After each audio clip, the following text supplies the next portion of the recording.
Jirania Amtuli Shipnogo Khobui Saltang Tripura Hangkorni Juda Juda Amchiono Samokstra Tangnai Rok Akari Tongbaikha Abai Baksa Samokstra Khlaimani Rok Bahaino Salbrumno Koktoma Sokpayo Amahai Samokstra Khlainai Rokno Krak Mazararunani Sanmung Tisawi Krak Solo CPIM Saltang Tripura Hangkor Committee ni Luasi Mumbai Agartala Police Headquarter Buskangok Hadumung Funuk Laikha CPIM Saltang Tripura Hangkor Committee ni Adongrok Jirania Amtoli Shipnogortei Saltang Tripura Hangkorni Juda Juda Khayono Kebangkogno Samokstra Tangnai Rokni Koktoma Sokpaino Tongo Abai Baksa Samokstra Khlainai Rok Bahaino Akari Tongmanino Nukjagui Tongkha O Samokstra Rokno Muthagnani tei Abai Baksa Samokstra Khainai Rokno Krak Mazararunani Sanmung Tisawi CPIM Saltang Tripura Hangkor Committee ni Luasi Mumbai Krak Solo Agartala Headquarter Buskango Haikaba Agartala Police Headquarter Buskango Khadumung Funuk Laikha CPIM Saltang Tripura Hangkor Committee ni Adongrok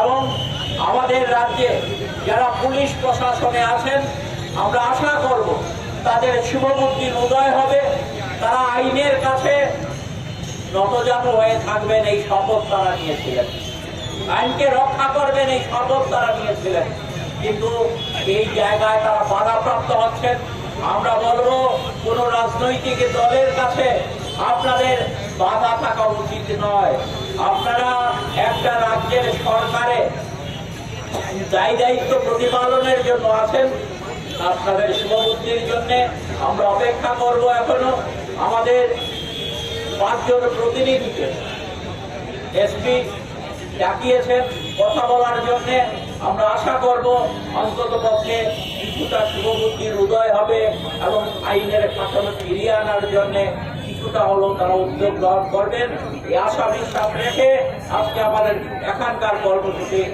আমাদের পার্টির রাজ্য সম্পাদক সহ আমি নিজেও গেলাম কি দেখলাম দেব চক্রবর্তীর উপর আক্রমণ করেছে ঠিক আছে জিওএফ করে কমিউনিস্ট পার্টি করে এবার ভোটের দায়িত্ব নিয়ে কাজ করেছে তার জন্য তার উপর আক্রমণ হতে পারে আক্রমণ করবে বিজেপি এটা করাটা বিজেপির পক্ষে এটা স্বাভাবিক কিন্তু দেব চক্রবর্তীর বাবা ৭০-৭২ বছর বয়স শঙ্কর চক্রবর্তীর কোনো রাজনীতি করেন না তিনি পুরোহিত তিনি জজপানি করেন ট্রাইবেল এলাকার নন ট্রাইবেল এলাকার লক্ষ্মী পূজা থেকে আরম্ভ করে বিভিন্ন শনি পূজা থেকে আরম্ভ করে লক্ষ্মী পূজা থেকে বিভিন্ন পূজা পার্বণে জজপানি করে জীবিকা নির্বাহ করেন বয়স ৭০-৭২ বছর হবে কেন তার উপর আক্রমণ হবে আমরা গিয়ে দেখলাম মাথা থেকলে গেছে কোমরে সেখানে খুলে গেছে দেব চক্রবর্তীর মা একেই প্রায় ৭০-৭২ বছর বৃদ্ধ মহিলা তাকে পর্যন্ত সার দেয় নাই এইরকম ঘটনা ঘটছে এই যে ভয়ঙ্কর অবস্থা গোটা রাজ্যের মধ্যে এখন যারা নেশা কারবারে যারা সন্ত্রাসে যারা আক্রমণকারী যারা দুর্বৃত্ত তারা এখন মনে করে এই সরকারটা আমাদের তারা মনে করে সরকারটা আমাদের আমরা যা খুঁজে তা করব সরকার আমাদের কিছু করবে না ওরা মনে করে সরকার তাদেরই সরকার আর বাস্তব দিক থেকে এটাই চলছে আচ্ছা বলেন তো আমাদের রাজ্য কত বড় রাজ্য এটা গত কিছুদিন আগে গ্রাউন্ড রিপোর্ট বেরিয়েছে ওই উত্তরপ্রদেশে কত লোক সংখ্যা প্রায় 20-21 কোটি লোক সংখ্যা পশ্চিমবাংলায় 12 কোটি লোক সংখ্যা গোটা দেশের মধ্যে ক্রাইম রিপোর্টের জনসংখ্যার হারে যদি বিচার করে ত্রিপুরা হচ্ছে 1 নম্বর গোটা ভারতবর্ষে ওই ক্রাইম রিপোর্ট সেখানে হচ্ছে আমাদের ত্রিপুরায় তো 55 স্থানে 5 নম্বরে কোথায় নিয়ে যাচ্ছে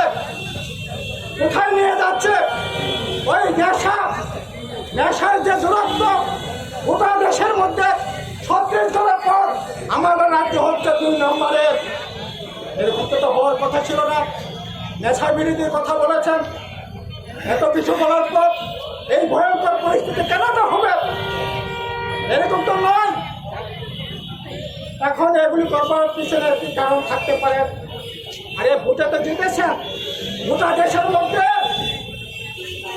এই পশ্চিম ত্রিপুরা লোকসভা কেন্দ্র বিরুদ্ধে জিতেছে 1 নম্বর জিতেছে মমতার বিরুদ্ধে মধ্যপ্রদেশের 78% ভোটে জিতেছে নৌকার বিরুদ্ধে লড়াই করে। সেকেন্ড জিতেছে 76%, তাও মধ্যপ্রদেশে। আর ত্রিপুরায় গোটা দেশের মধ্যে ত্রিপুরার বিপ্লবদের 73% ভোট পেয়ে সেখানে 3 নম্বর তৃতীয় স্থান অধিকার করেছে। 1952 সালের পর দশরথ দেবের চাইতে, বীরেন দত্তের চাইতে জনপ্রিয় ছিল কোনদিন বিপ্লবদের। আর এই বিপ্লবদের 73% ভোট পেয়ে জিতে। কি করে জিতে? ডাকাতি করে জিতেছে। এজেন্ট বসতে দেয়নি, এজেন্ট বসেছে জোর করে তুলে দিয়েছে। এরপরেও 7 টাকা আক্রমণ করতে হবে, বাড়িঘর ভাঙচুর করতে হবে। এই অবস্থা বেশি দিন চলতে পারে না। একদিকে এই জুলুম রাজ চলছে, আবার অপর দিকে ঠকাই রাজ চলছে, ঠকবাজের রাজত্ব চলছে। ওই এডিসি এলাকায় একই অবস্থা দেখছে। সেখানেও ওই আপনার পদ্মুর কিশোর দেববর্মা এই ঠকবাজিদের দল। এমন কোনো দিন নাই যেদিন কোনো না কোনো প্রান্তে আক্রমণ হচ্ছে না। বিজেপি আক্রমণ হচ্ছে, মাথায় আক্রমণ হচ্ছে, মাথায় বিজেপি আক্রমণ হচ্ছে, সিপিএম এর উপর আক্রমণ করছে। আর এডিসি এলাকার রাজ্যটাকে সরকার বানিয়ে ছাড়ছে। এই যে গত কিছুদিন আগে ঠকবাজি কারখানা দেখছেন তো, 110টা চাকরি সেখানে নেবে, 27,000-এর উপর ইন্টারভিউ হবে। কি করে প্রশ্নপত্র পাস হলো? বিচার হলো? কারা অ্যারেস্ট হয়েছে? ওই বাংলাতে একটা প্রবাদ আছে, বললেন নি, মায়ের খন্ডাই মান দেখলে গুন্ডা খন্ডাই মান দেখো। মানে কারো যে চুরি করে সে ধরা পড়ে না, ওই চালের যে সুফল যে চুরি করে সে ধরা পড়েছে। আমি তো মনে করি যে সুফল যে চুরি করেছে না, সুফল যে পাহারা দিয়ে এসেছে ধরা পড়েছে। নিরীহ দুটা ছেলে ধরা পড়েছে। লাঘব বড়দের ন্যায় দরবার, তাদের দরবার সাহস এই রাজ্যের এই ঠকবাজের এই জুলুমবাজের সরকারের নেই চলছে।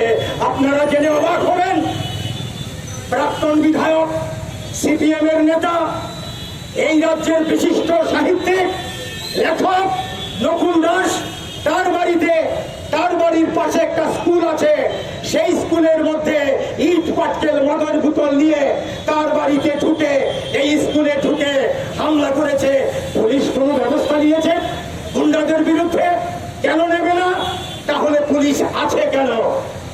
পুলিশের কাছে মানুষ কিভাবে বিচার চাইবে? পুলিশের কাছে মানুষ কেন আসবে? পুলিশ তো মানুষকে রক্ষা করার জন্য। এখানে দেখা যাচ্ছে মানুষকে যারা আক্রমণ করছে তাদেরকে রক্ষার দায়িত্বে পুলিশ নিয়োজিত। এই লজ্জা রাখার জায়গা নেই আমাদের। এই রাজ্যটা এমন ছিল না। বামফ্রন্ট এই রাজ্যে 35 বছর রাজত্ব করেছে, সরকার চালিয়েছে, এমন কেউ বলতে পারবে না। আর 6 বছরের কাহিনী যদি বলি এই রাজ্যের মধ্যে, তাহলে শেষ হবে না। আপনারা জানেন, সংবাদ মাধ্যম জানেন, পুলিশ জানেন, সেটা একইভাবে চলেছে। এটা চলতে দেওয়া যায় না। এর বিরুদ্ধে আমরা প্রতিবাদ করি। এই জন্য পুলিশ সদর দপ্তরের সামনে আমরা এসছি। পুলিশ সদর দপ্তরে পুলিশের ডাইরেক্টর জেনারেল অফ পুলিশ এখানে বসেন, আইন শৃঙ্খলা বসেন, যারা আইজির দায়িত্বে আছেন, এখানে এসপি ওয়েস্ট আছেন, অন্যান্য বড় বড় অফিসাররা আছেন। আপনারা আমাদের কথা শুনছেন না এমন না। কাজে আপনাদের কাছে আমরা এখানে বিক্ষোভ জানাচ্ছি। আপনাদের গেইটে দাঁড়িয়ে আমরা দেখতে চাই আপনারা দুর্বৃত্তদের বিরুদ্ধে কি ব্যবস্থা গ্রহণ করেন এবং আইনের শাসন কিভাবে আপনারা ফিরিয়ে আনতে পারেন, এটা আমরা দেখতে চাই। যদি এটা না করেন তাহলে আমাদের লড়াই আমরা চালাবো। গণতান্ত্রিক পদ্ধতিতে আমাদের লড়াই চলবে। এই লড়াইকে দাবিয়ে দেওয়ার ক্ষমতা পুলিশ কেন, গুন্ডা কেন, কারুরই নেই। জনগণের ক্ষমতা, বড় ক্ষমতা। এই ক্ষমতা নিয়েই আমরা এখানে এসেছি। আমরা এখানে দুর্বৃত্তায়ন করার জন্য আসিনি, আমরা বিচার চাইতে এসেছি। পুলিশ বলুক দুর্বৃত্তদের বিরুদ্ধে ব্যবস্থা গ্রহণ করবে কিনা। যদি না করেন তাহলে আমরা আমাদের আন্দোলন অব্যাহত রাখবো। এই হুঁশিয়ারি আমি দিলাম। এই হুঁশিয়ারি দিয়ে আমি আমার বক্তব্য এখানে